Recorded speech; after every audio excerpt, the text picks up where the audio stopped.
Hello everyone, and welcome to the tavern. Today we have a slightly sadder subject, but I'm hoping by the end of this video you'll feel a bit more inspired. It was recently announced that Akira Toriyama has died. While some of you watching might not recognize the name, you will recognize the work. Akira Toriyama is the man who gave us the Dragon Ball franchise, the character designs for Dragon Quest and Chrono Trigger, and was an inspiration to many artists and storytellers the world over. Dragon Ball Z was a series that was broadcast around the world, and to this day, characters like Goku, Piccolo, Vegeta, Krillin, and the rest are beloved by many people around the world. Many of the series that people love today would not be around if not for Toriyama's influence. However, I'm not really here to discuss Toriyama's influence per se, but more why his works were influential.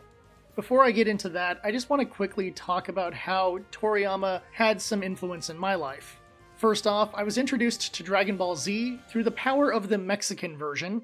I stumbled across the show when I was a little kid on one of the Spanish channels, and thought it was pretty cool, but I was highly confused, even though I had learned a little bit of Spanish from my grandparents. While Dragon Warrior did become a RPG series I really love, I would say that it didn't have a huge amount of impact on my life, but I did play part 1 as a kid and constantly searched for the sequels and could never find them. However, the big thing that Akira Toriyama inspired me with was Chrono Trigger. I became obsessed with this game, I loved the characters, I loved the world, and prior to Chrono Trigger, I had created a half-elf wizard who was very angsty. So when Magus was introduced, and could become a playable character, he very much had some influence in how I ran my mage after that. I did watch Dragon Ball Z because a friend was into it, and I started while Goku was on Snake Way, which is probably not a great place to start, but over time I kind of figured out what was going on, and I eventually kind of liked the show. Due to another friend, I saw a little bit of GT, he basically showed me the best parts, and I've never seen anything of Super. My favorite Dragon Ball stories are the movies, because I just like a nice, concise, fun action movie rather than sitting around for hours while the characters yell at each other before throwing a punch. Overall, I don't think Dragon Ball Z as a whole had much influence on my life, but I am glad that Akira Toriyama's characters were a major part of my adolescence. Now, let's discuss why Toriyama's characters have such a lasting impact. Toriyama usually creates vibrant and lively worlds, and that brings in the readers. However, it is oftentimes the characters that keep people sticking around. While many of his characters are comedic, Akira Toriyama has the ability to create characters with very distinctive personalities that can be relatable to different kinds of readers. I believe that one of the major aspects of his writing, especially of Dragon Ball Z, is the usage of heroic archetypes, as a way to not only keep readers, but also make them invested in the adventures of these heroes. In fact, Toriyama's usage of the 3 main heroic archetypes, aspirational, cathartic, and anti-hero, has led to many mangaka and animators utilizing these archetypes as the major characters in a series. Due to this, Dragon Ball Z was able to kind of hit a chord with people. People are always looking for heroes. Heroic characters are not only part of our mythology, but they are part of the fabric of ourselves. Many people will base their morality on the stories of the heroes they grew up with. Many people will see the difference between good and evil based on the heroes they look up to. Dragon Ball Z is essentially a superhero show with a team of characters. However, 3 major characters oftentimes stand out, and those 3 characters make up the primary heroic archetypes. The first is Goku, who takes the archetype of the aspirational hero. The aspirational hero is morally driven and tends to be more powerful than the average human, usually through the access of magical powers or weapons. Goku obviously has his mystical martial arts and his ki powers. He is definitely a moral person who even offers mercy to people as evil as Frieza, and whose influence was so powerful he got Buu to reincarnate as a good person. Goku's moral character, mixed with his desire to stand up against evil, definitely makes him the kind of character many people would look up to. And as he got stronger throughout the series, it is possible that he motivated many other people to get stronger themselves. The second archetype is held by Piccolo, and that is the cathartic hero. Despite the fact that he acts like he has no emotions, Piccolo is quite driven by his emotions. You can see how turbulent his emotions are in the early arcs, wanting Gohan to be stronger and show that strength that he showed before, but not knowing how to get it out of him, thus yelling at him and pushing Gohan to his limits. However, he also has kindness, as he chose to sacrifice himself for Gohan in the battle against Nappa and Vegeta.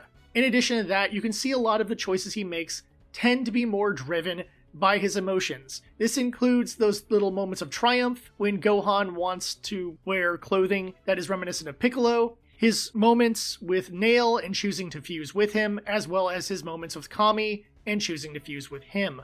Piccolo attempts to be a non-emotional person, and while he is very good at hiding his emotions, that tends to be the primary driving factor for him. His anger, his sadness, his frustration, all of that drives him. And you will see him try to control those emotions throughout the show, trying to become stronger by limiting part of himself that possibly actually does give him strength. Because from his point of view, his emotions are his weakness. But I would argue, as a cathartic hero, his emotions are his strength.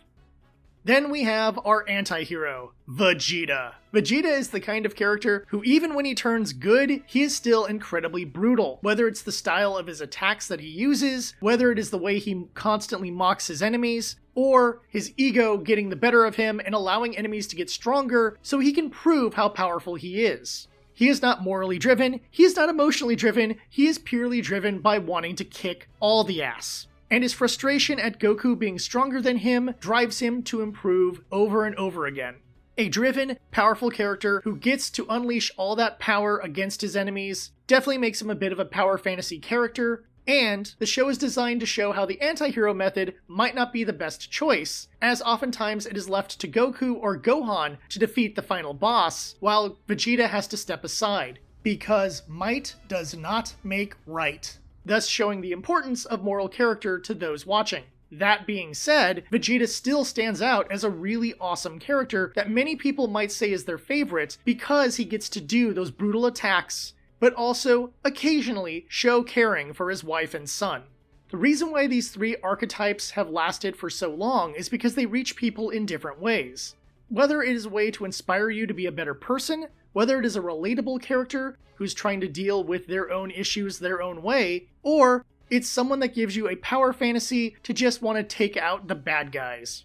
Everyone can relate to these characters, and if not these main three, then definitely several others in the show. They all have their own merits. I could categorize all the characters, but that really wasn't the point I was trying to get to here. What I was trying to explore is why Dragon Ball Z has lasted for so long, and the answer is heroic archetypes that people look up to. Due to this, Akira Toriyama will always have an influence. And yes, there are other aspects of Dragon Ball Z that people have used, including adding bombastic power-ups that both inspired other people to use that, and inspired the creator of JoJo's Bizarre Adventure to make Series 4, where the main character never gets a power-up. He just learns to use his powers better. But when you can reach people all around the world of your characters, even if your storytelling is rather repetitive, the fact that he could put humor and heart and strength into his characters really made them memorable heroes that will live on with us for years to come. Before I wrap up, I'd love to know who your favorite Dragon Ball character is. Whether they're from Classic, Z, GT, Super, or any of the video games, please let me know in the comments. I'm just curious to see what kind of characters everyone likes. Thank you for watching. Please like and subscribe, and share the video with anyone who loves the Dragon Ball franchise. And as always, until next time, I'll see you at the tavern.